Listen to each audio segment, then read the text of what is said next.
Hi everyone! So today's video, I have heard told time and time again, to me it's a very popular case, like I see it everywhere, and I'm sure you've probably at least seen the name, seen her photos, if not even heard her story. Today we're talking about the case of Niqui McCown. Uh, this case, it's been unsolved for so long. We just need to talk about it, no matter how popular it is. We need to put her name out there. And yeah, that's what we're going to be talking about today. All the links I used for research will be down below, like always, and let's go ahead and just get into this. You don't need really any other information. So, Niqui's family says that she was kind, funny, and an all-around great person to be around. She worked as a corrections officer, went above and beyond as a mother, and she was attending school with her eyes set on working for the U.S. Marshal Service, or the FBI. Her family insists that she would never walk away from her 9-year-old daughter, her fiancé, or her tight-knit family. Niqui and her fiancé, Bobby Webster, were high school sweethearts who reconnected as adults and fell in love. So, it was summer 2001, and Niqui, who was 28 at the time, was only 3 weeks away from getting married to the love of her life. So, what could go wrong? What happened? Well, with a big wedding coming up, wedding preparations were in full force on the day that Niqui went missing, on July 22nd, 2001. Niqui, her daughter, and Bobby attended church on that Sunday in Richmond, Indiana. After church, Niqui went to do laundry and Bobby had to get fitted for his tuxedo. Niqui left her daughter with her mom and headed to the laundromat in town, but she wasn't gone long before she came back and told her mom that there were 2 men harassing her at the laundromat. Her mom insisted she go back for her clothes and finish doing the laundry at her own house, and Niqui was never seen again. So police decided to retrace her steps after they struggled to find signs of what could have happened to her. After laundry and the tux fitting, the couple had plans to get together that afternoon. Niqui's family worked with police, and initially they believed that the 2 men who had been harassing her had abducted her when she returned to get her clothes. But soon, Bobby would also come under suspicion, and this was because of his behavior after she disappeared. So first, he canceled the wedding instead of postponing it until she was found, giving the impression that he knew that she wasn't going to be found, which, yeah. Oh, my fiance, who I love very much, is missing. Let me just cancel our wedding instead of postponing it. That's just kind of weird. The very next day after she disappeared, like the very next day, he also called Sinclair Community College, where she was attending school, to get the remainder of her unused tuition. The person he spoke to claims that he became extremely agitated when he couldn't get it back. Bobby also tried to return his wedding ring, but couldn't because Niqui purchased it. I also saw in a couple articles saying that he did pawn it, so I'm not sure if he did or not, but I'm just going to put that out there that he tried to return it to where she got it, but because she was the one that purchased it, he couldn't. So he could have pawned it. I'm not sure because I only saw a couple articles stating that, and for the majority, they didn't say anything about it. So I'm just going to let you know that he could have done that. So those are some of the weird things he was doing: canceling the wedding, trying to get her tuition money, which they're not even married at this point, so he could not do it. Trying to return his ring. Like, already you're giving the vibe that, like, the very least, you didn't want to go through with this wedding.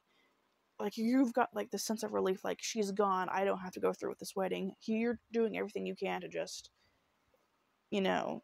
get money and be done with her. That is what it felt like to me as I was researching. And I just want to say very quickly, I'm not saying I blame Niqui's mom. I am not saying that she had any fault for this, because we don't really, I couldn't find the extent of what Niqui actually told her beyond these 2 men were harassing her. But if my daughter, like, immediately returned home from doing laundry and was like, these 2 men are harassing me to the point where I have to leave, for one, I am not letting her go back to the laundromat by herself. I'm going to tell her to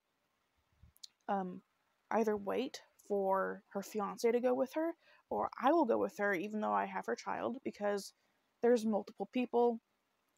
Um, I feel like they're less inclined to just abduct an old lady, a child, and this woman, you know, if that is their goal. I'm not just gonna say like, okay, you go back and get it, you'll be fine. Like so if she's being harassed, I'm not gonna tell her to go back to where she was being harassed. That gave me a weird vibe. And if she's telling her, okay, get your laundry, come back and just do it at my house, is there a reason why she couldn't have done it at your house to begin with? Like, did you not like have both a washer and a dryer or something, or did you just like I don't understand. I couldn't find that reasoning. So it's like, if I have the tools necessary, I'm not going to send my child away to do clothes. I'm going to say, come over here and do it. So that just kind of gave me a weird vibe. I'm not at all saying like it's her mom's fault or whatever. I'm just saying like that's kind of a weird reaction to send her back after she said she was being harassed. But that's about it. Okay, I'm not like trying to dig too deep into her mother.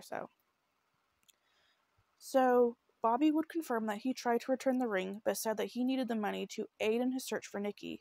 Police said Bobby failed the polygraph test they asked him to take. Bobby claims that he and his lawyers, however, were never permitted to see the results of the test. So we all know that polygraph tests aren't like, they're not to be like believed completely anyway. It's very easy to pass them, and it's also very easy to fail them. So they should just be taken as a grain of salt. Police officers nowadays, they say that all the time. I watch oh gosh, what is Crime Weekly on YouTube, and one of the hosts is a retired police detective, and he says that he would ask people to take a polygraph test just to see how they would react, if they were willing to cooperate, if they didn't have anything to hide. He says that normally they would like jump on it, or even if they were like a little reserved but were willing to do it, he was like, okay, he felt better about not really looking into them as hard. But if they were like adamant they didn't want to do it, or they took it and they failed it, it kind of gave him like, okay, like this person might be hiding something. So it's really just used as like an indicator of like, could this person potentially be hiding something? Like, should this person be looked into more just because of their behavior? Not necessarily like, okay, they failed this test, they did it. You know what I'm saying? So that's kind of how they should be looked at. But I guess like back in 2001, they're probably thinking like, okay, you failed this test, you're probably hiding something big. And it could be true. Him and his lawyers might have never been permitted to look at it. That could be true, but I couldn't find anything else about it. And if you hear loud noises, that is thunder. We're about to get a really bad storm, and it is starting to thunder like crazy. So if you hear any loud booms, that is what it is. I'm sorry. On November 5th, 2001, 3 months after she vanished, her car was located. It was found in the parking lot of a Dayton, Ohio apartment complex. The area was nearly an hour away from her home. The door to her car was popped out, ignition had been tampered with, and the stereo system was missing. The laundry from her day at the laundromat was still inside. Police could find no fingerprints in or on the car. So, actually, Niqui's ex-boyfriend lived in the apartment complex where the car was found. He had an alibi for the day she went missing, and he was cleared as a suspect, but it was still a little weird when I read that. With the development of the car, police believed that whoever was responsible drove her car to the area in order to take suspicion away from them. This led the police and her family back to start suspecting Bobby's involvement. Police followed up on leads, and eventually the spotlight was put on a man named Tommy Swint. He was a former co-worker of Niqui's who worked as a corrections officer and security guard. He became a cop at one point and had to resign when his superiors learned that he never informed them about being a suspect in this case. He would later sue the department because he would claim that he never knew he was a suspect to begin with, but the case was dismissed once the department presented proof that he was well aware. The media coverage of the lawsuit prompted an informant to contact cops in 2007. They told police to look into Swint as a suspect in another crime. A woman named Tina Ivory was murdered on December 17th, 1991. The 37-year-old worked as a prostitute, and an ex-girlfriend told cops that Swint had dated Tina at one point. She added that the blanket Tina was found wrapped in was identical to the one that Swint kept in his car. Then, in 2008, Niqui's sister revealed that Niqui and Swint were having an affair at the time she vanished. Swint also lived in the apartment complex where her car was found.